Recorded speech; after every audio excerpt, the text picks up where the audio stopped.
What's up, everybody? Welcome to More Than Mortgage. I'm Chad Anderson. Today, we talk about the new, immediate, crazy overtaking of home buyers.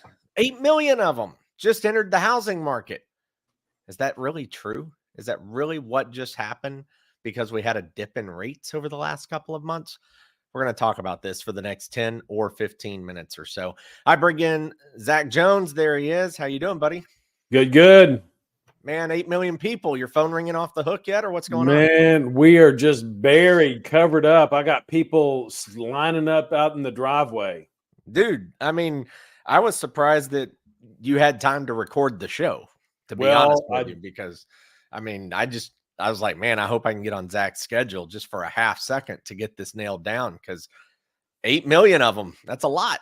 Yeah, I'm actually a simulation doing the show with you right now because the real me is over here taking applications. So, is this AI Zach? Do we need to change who you are there on the screen? Yeah. This is AI Zach, guys. I don't know about the intelligent part, but I'm artificial. All right, let's break down this math. There's some holes in this. And what's ironic, literally, Zach, just what was it, a week ago? We did the show about real estate memes. And we did the, what does this mean? What does that mean? What do all these like different marry the house, date the rate? Oh my God, if you waited on rates to drop in 77, you would have waited until 1993 and you would have been screwed and lost all this money. And there's just nothing but basically what they are is like sales tactics, right? Like they're literally sales tactics, but we took a deeper dive into some of the numbers. Well, now, since that show, we have all of a sudden started seeing 5 million people, 8 million people, 10 million people are re-entering the housing market, all because rates have dipped. And by the way, the last couple of days, they've gone back up slightly. But rates have dipped over the last 2 months since around the middle of October. And they have, no doubt, they've improved 300 to 350 basis points. But what you and I were looking at, and I'll let you kind of take it from here, is that when we were talking about this on the phone, that 8 million people coming back in, it's just so far-fetched because there's not that many homes for sale in the entire country. So it's a little bit misleading, and another one of those, hey, hurry up, don't miss out, go buy a house today tactics, but the math just doesn't add up. Right. Well, so I'm going to be very forward because a lot of my pitch in this market is exactly this, that I do believe that people probably need to make a move now rather than later, because I don't think it's going to be better later.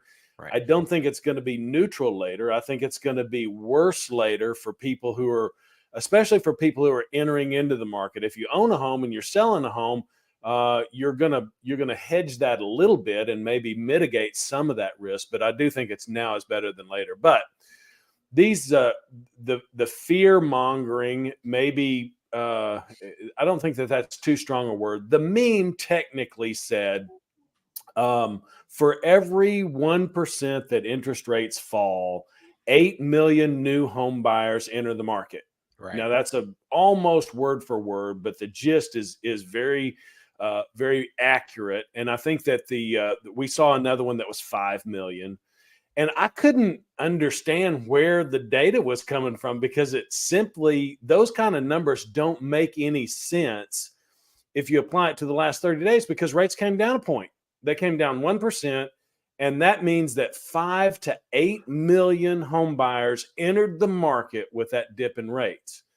Right. Now, the reason that that's impossible is that you have to look at the real numbers behind the claim like that and understand that in the most robust real estate market, do what? It's not as much fun. It's not as much fun.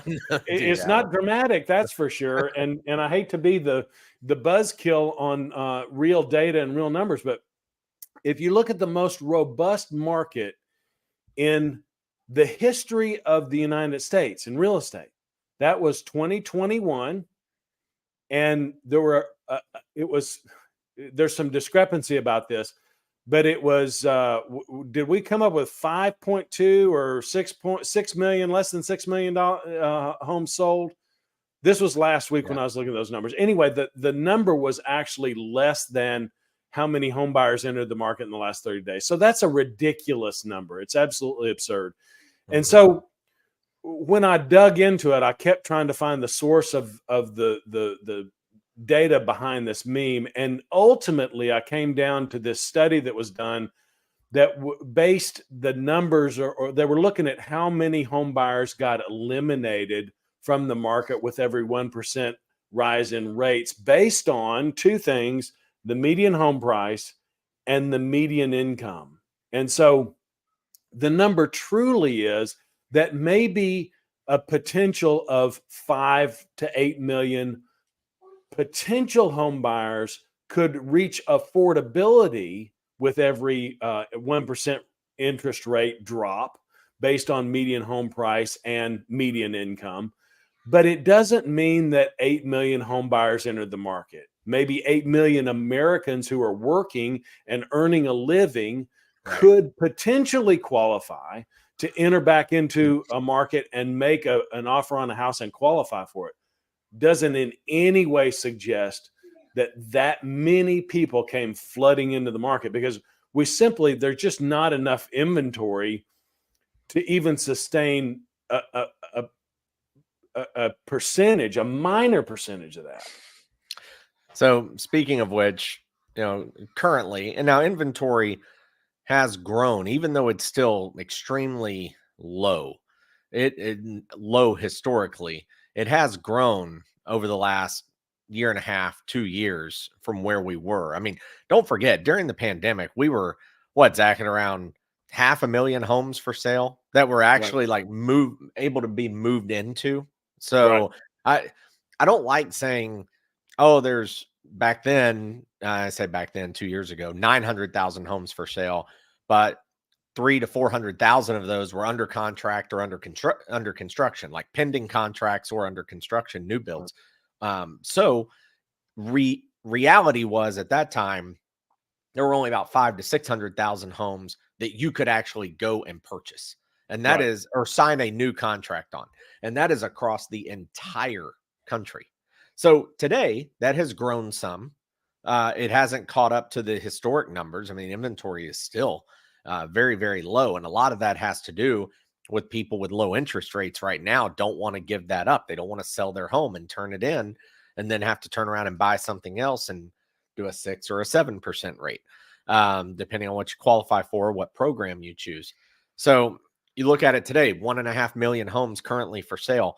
Correct me if I'm wrong, about 1 million of those, 1,000,001, are what are actually available. So again, this is what we were talking about, where the math doesn't quite jive here. We're in a spot where the math doesn't make sense because, like Zach was talking about, 8 million people. Okay, there's only 1 million homes. Like you can't have 8 times the number that's immediately available or immediately demanded. If that was the case, your housing market would be shooting up faster than what it did with COVID. You would have appreciation of 50, 100, 150% over these houses. And that's exaggerating and drastic, because there are other factors that would not allow for that to happen, such as appraisal gaps and just extra cash and whatever financially that you have available as a resource to make a transaction go through.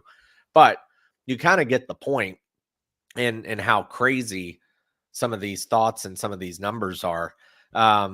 I do believe, and we can get into this for the last 5 to 7 minutes here, I do believe that with this market and this trend, people should ignore the 8 million number. That's dumb to me. Like, that is just, and it's no offense. I get it, what people are trying to do. They're trying in their own way to get the point across to people, like, hey, you better get on board now, like creating urgency. Right. I just don't like the creating of urgency without substance. Right. You and I, Zach, are professionals in this industry, and we had to go figure out, where is the data coming from? Like that was the first question for us. Where's the data coming from? What's the source? And not even that wasn't provided. It was just a blanket statement. Kind of like when rates dip, people make blanket statements and it's very Right. frustrating. But I do think that people should recognize that over the last 2 to 3 weeks, 30 days, whatever you want to call it, I have seen an uptick in mortgage applications, phone calls, questions, people just getting their brain going. So I do truly think that this small window of time here where we're seeing some of these posts, it is actually an indicator that when these things continue to drop, things being rates, that these rates are going to spark more and more interest and accelerate what we've all been talking about. And I think just the last couple of weeks, again, that window is an example of that. Just in that small window, just that little bitty break. And all of a sudden, people are starting to ask questions again and get going and think, okay. So to me, that proves our theory. There's a lot of people sitting right on the sideline just waiting to jump in. And the more we see this is proof in the pudding. Right. Well, and the problem with most of these market trends, Chad, is that our stories and our read on the market is always going to be anecdotal. You can't predict the future, and it's very hard to get the word out or even trust. I'll tell you what goes on in my brain. The phone rings and I pick it up, and then the phone rings again, and then I have 5 text messages in a day. What about this property? What about this property? Hey, I got a referral for you. And I'm like, okay, well, that's a great day. I'm getting some activity here, and things seem to be picking up. And you can't then say, well, the market is booming because it falls off the next day, and then it's Black Friday or it's Cyber Monday, and people aren't paying attention to it, and or the weather's wrong, and so we get this. We're trying to interpret the market in real time, and you look over the course of a week and say, hey, activity is up, and then you go to the Mortgage Bankers Association count on applications, and their data is always lagging behind. And so you say, well, there was an uptick in mortgage activity. Well, what happens if you're waiting for the end of the month report in December to come out in January the 10th? And what you find is that mortgage activity, application activity went up 25 or 35 or 45% in December. Well, you're late to the party. So Right. it comes back to this, is that you really shouldn't be trying to time the market or judge the market based on market activity and when is the perfect time to buy, because we don't know what that magic number is. I know there's a magic number out there where we will see this wholesale rush, but I don't know if that has a low 6 attached to it or a high 5 or a mid 5. I have no idea what that number is. It's kind of like trying to time a sale at a retail operation. If it's 20% off, does that spur a buying activity? Is it 35% off? Is it 40% off? Or does it have to go on full clearance?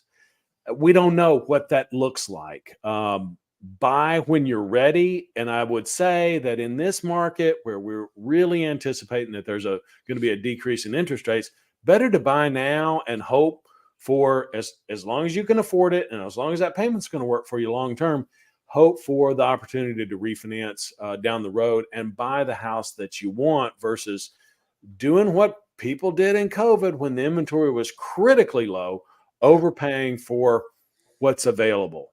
We'll take it. There's tremendous amount of compromise made in that pandemic market because inventory was so low and there was a rush. That's not a great place to be as a buyer. No, it's not. I was trying to share my screen, but I'm having some issues here with my Chrome extension and screen sharing. So we'll try to get that updated. But if you go back and watch one of our previous videos, and Zach's YouTube is Zack Jones Loans. Mine is This Chat is Real. Go watch us, whether it's on Facebook, Instagram, YouTube. Go check out the previous episode. By the way, if you like and subscribe, that would help us tremendously as well. We do truly appreciate that when you're able to, and click the bell. It tells you when we go live and whatnot, or when we post content. But one of our episodes, it was about the real estate memes and about the marry the house, date the rate. Because again, this was another post where people say, "Oh, you just refinance later." Well, the consumer doesn't understand what you even mean. Like they don't a lot of them don't even understand you can buy a house and refinance it later. They certainly don't understand what kind of benefits and pros and cons are out there. And so this is where I wish I could share, but go back and watch that video and fast forward or watch it at 1.5x speed or something until you get to the part where we share the Excel file, because it truly paints. And I did this for a realtor group this morning, and they were talking about it too. They said, "Hey, we do this. Like we're telling people, yeah, you should buy now. Houses are a little bit discounted compared to what they were, and they will go back up." But again, I don't think that even they, when it's not their job to understood though the difference and the gap in the payment. And so just a quick synopsis of it is, if you buy today, the scenario we gave in that video is you're out of pocket just under $25,000 and your payment's a little over 3,200. If you wait to buy, well, you may be out of pocket $41,000 instead of 25. So $16,000 more out of pocket, because what Zach's talking about, you had to overpay for the house because all of a sudden, one, the house price went up. Two, there's more competition because rates have gone down. So now you spent more money out of pocket. Your rate is lower. So you save about $400 a month compared to buying today. However, just because you buy today doesn't prevent you from getting the future interest rate. And that's where the refinance factor comes in. So when you refinance, here's a couple of things. One, you're going to get the same rate that you would get if you bought the home. Purchase rates and rate and term refinance rates are the same. They're the same. So you're going to get the same rate on a refi as you would a purchase in that scenario. The other thing is that on the refi scenario, you're refinancing a smaller mortgage because you paid less for the house. So now your total in-game payment is $600 less than when you originally bought it. And it's almost $200 less than what it would be if you paid more for the house and waited to buy. So again, I like explaining the numbers because I want people to understand there's a reason behind some of these memes and trigger terms and ways to try to get people activated or understanding. And so we took a little deeper look at it. Highly recommend going back and checking, or reach out to Zach or myself, because we'll be glad to explain this and do the math with you. But it does make sense based on what we've seen. And the other part is we just saw it 2 years ago. It's not like you're trying to go, "Oh yeah, 15 years ago this happened, but how is that going to impact me present day?" This was literally 24 months ago. Right. This was not a generation ago. Okay. This isn't like how people love to relate, the '08 crash. Not the same thing. Right. This is literally 2 years ago, and history has a very good chance of repeating itself in a very short time span. So we'll see what happens. Zach, any final thoughts? Well, I'd just say that I think that I'm a big fan of this idea, to play off of what you just said, of history being a great recent teacher. I'm not much interested in history and economic trends and market conditions from 10 or 12 or 15 years ago, because we're so different than we were 5 years ago. I just don't put much stock in that. But Right. History being a recent teacher, this thing that happened during the pandemic, if somebody had said, "Hey, this is what's going to happen if we have some sort of a viral pandemic, this is what's going to happen in the real estate market," they would have been absolutely claimed as a kook fest. It would have been absolutely, you'd run them out of town before nightfall. But we saw it and we lived it, and it happened for 2.5 or almost 3 years running. And so I think we have to look at that. The same inventory problems. Affordability is a little bit different.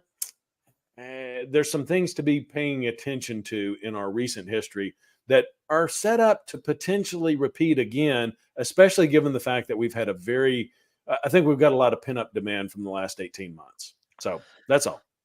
We do. Only the future will tell us if we're right or wrong. Yep. But hopefully, we'll see what happens, and hopefully you make good, educated adult decisions. But just keep in mind, no matter what decision you make, you had no idea. You're never going to buy at the highest high, or buy at the lowest low, sell at the highest high. Right. It's never going to happen. If it does, you got lucky. None of us are smart enough to nail it just like that. So Yep. keep that in mind. Make the best decision you can. A good decision for you would be to, again, like, subscribe, comment, follow, reach out to us in the comments. Are you guys looking at buying now? Are you hesitant? Do these conversations help? Does the math help? Does it open your eyes to other things and ways of thinking for your brain and your decision making? So let us know on that. We love to hear from you. Thanks for watching and joining us. For Zack Jones, I'm Chad Anderson. It's More Than Mortgage. We'll be back next week with another episode. Take care. See you next time.